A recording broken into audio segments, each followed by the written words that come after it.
నాకు ఆఫీస్కి టైం అవుతుంది. నేను ఇప్పుడే పట్టుకున్నా, అయినా నేను మొబైల్ పట్టుకుంటే చాలు మీ కుళ్ళు.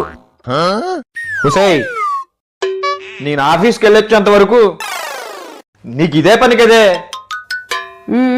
ఫేస్బుక్, ఇన్స్టాగ్రామ్, వాట్సాప్, యూట్యూబ్ దేన్ని వదిలిపెట్టావు కదే. అవును, మీకు పిల్లలకి చాకరీ చేసి చేసి నా మైండ్ పిచ్చెక్కిపోతుంది.